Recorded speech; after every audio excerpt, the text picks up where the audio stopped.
dengan TKD di pengembangan daerah.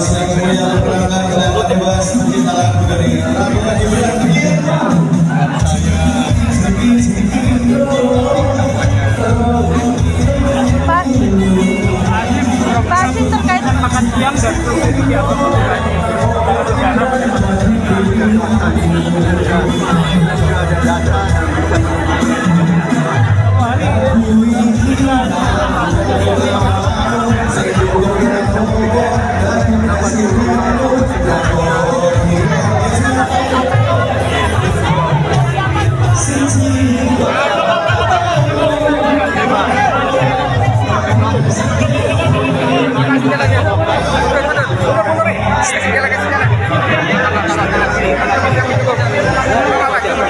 dan Wibanto, saat ini saya bekerja di DPR di Jatim, fraksi Demokrat, di TKD saya jadi Dewan Pembina. Tentang konsolidasi rapat koordinasi tim kampanye Prabowo Gibran. Jadi hari ini kita TKD Jatim rapat dengan TKN pusat dan juga yang ikut rapat seluruh TKD 38 kabupaten kota dan para aktivis dan juga para masyarakat yang ingin benar-benar Pak Prabowo Gibran menang. Terus terang, program yang ditawarkan untuk kepentingan masyarakat Jawa Timur khususnya Indonesia umumnya sangat luar biasa, terutama bagaimana nanti pada waktu Pak Presiden Prabowo dan Mas Gibran sudah jadi presiden dan wakil presiden, salah satu program-program yang sangat dirilis salah satunya adalah bagaimana nanti untuk menghadapi Indonesia tahun emas itu membutuhkan salah satu adalah generasi muda yang memiliki potensi diri yang kuat, terutama dari sisi gizi.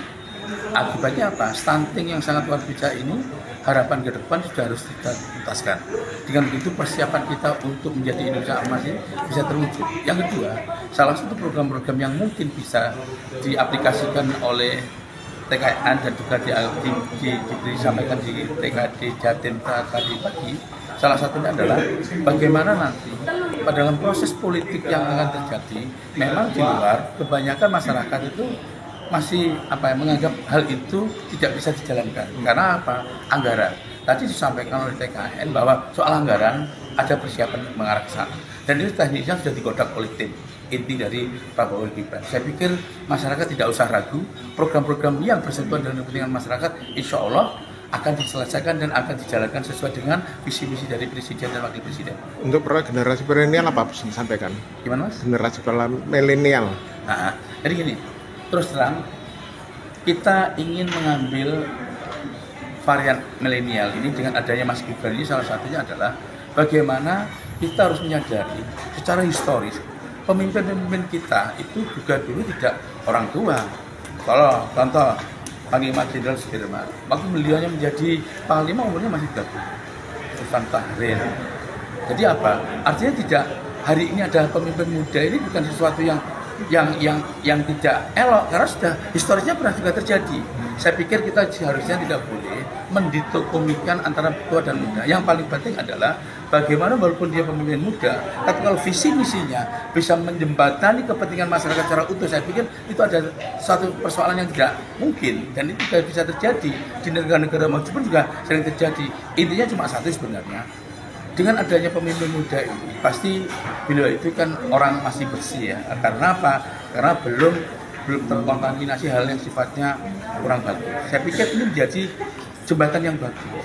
Pak Prabowo senior, Mas Gibran junior. Saya pikir ini menjadi jembatan yang kedepannya itu luar biasa manakala diberi kesempatan untuk memimpin. Jadi jangan sampai hal tersebut belum tercapai, belum terjadi sudah di blessing in disguise, di negatifkan, itu kan kurang elok. Apalagi kita kan juga menginginkan bahwa politik yang saat ini yang gembira lah. Jadi jangan sampai kita benturan antar warga masyarakat dan itu tidak menguntungkan kepentingan masyarakat ke depan. Bapak Wakil Ketua TKN saya Dewan Pengarah. Sesungguhnya tadi malam saya agak kaget. Ini saya mau terbuka saja. Saya belum tidur. Pukul 10.18 saya diberitahu oleh Pak Rosan Roslani, ketua kita, Prof. Saya dapat tugas khusus untuk mewakili Pak Prabowo dalam rapat konsolidasi TKD. Saya bilang, wah ini korban besar. Ini jam berapa, Pak Rosan? Besok jam 9. Kaget saya, belum dapat tiket. Tapi dapat pesawat khusus. Ini suatu hormat bagi saya.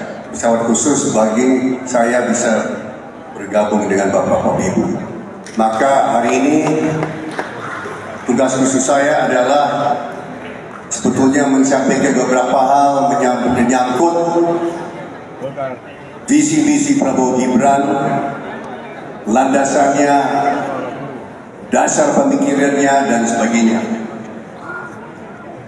Tapi perlu sebelum itu, saya mohon waktu Pak Budi. Saya baca rundown, saya diberikan waktu 20 menit. Bukan anak muda di Sumberjo, tapi kepala desanya dulu pegawai di Singapura yang mengelola digital dari kepala desa. Makanya yang menggerakkan kemudian kepala desa. Begitu saja. Sekarang dengan sistem digital itu, yang digital naik 200%, yang paralel ada digital, ada opangnya turun 80%, yang opang mesti yang offline persis itu tinggal 40%. Nah, ini saya kira ini harapan-harapan kita ke depan, bagaimana sebetulnya mengelola.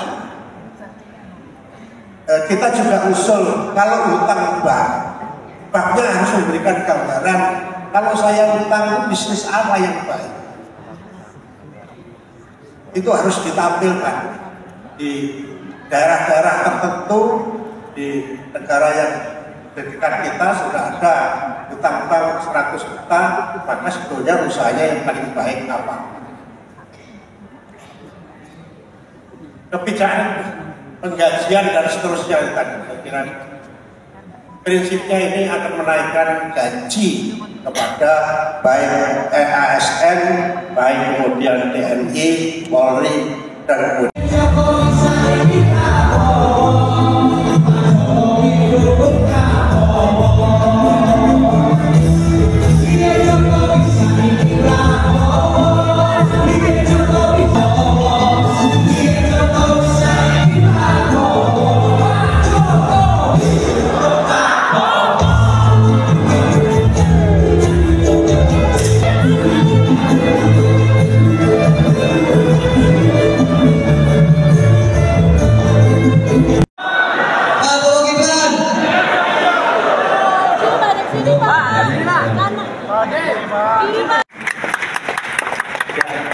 dan saya melihat ini original sekali, program ini bagus. Tidak ada program yang saya katakan derivasi. Jadi Pancasila itu mulai SD ya diajari menyelesaikan permasalahan, itu tidak dimasukkan di dalam itu. Kalau pidato terus sama kemudian problemnya di bidang ini, kodeng ini, kita petakan. Berarti yang harus dilakukan langkah berikutnya. Saya kira TKD itu nanti dikumpulkan pada saatnya kalau sudah berhasil, usulmu apa kemudian. Ya, pada saat apa konsep ini masih tetap seperti ini? Apa kemudian konsepnya ada perbaikan? Saya kira inilah cara untuk meyakinkan tidak hanya setelah dicoblos kemudian hilang, tapi meyakinkan setelah dicoblos besoknya pemerintah bagaimana sebenarnya program lanjutan. Saya kira itu, dan sifat saya memprovokasi agar sampai kemudian melakukan langkah agar cara berpikir kita kemudian bergerak maju terhadap itu. Jadi tidak kemudian statis. Ya. Ini sekali lagi. Terus kedua, pesan saya, orang di Amerika itu pekerjanya lebih serius orang Indonesia. Betul.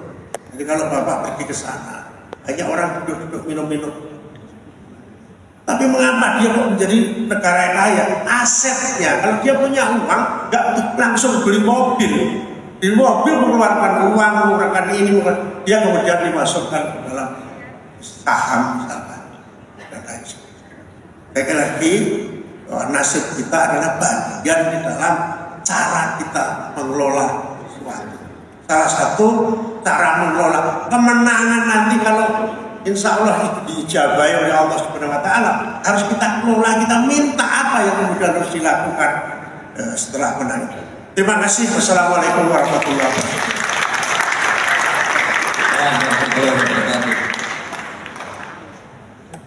Nuwun, Ade paparannya tentang cita yang kemudian itu kebijakan bahan kampanye Bapak Ibu sekalian dari TKD dan baik itu maupun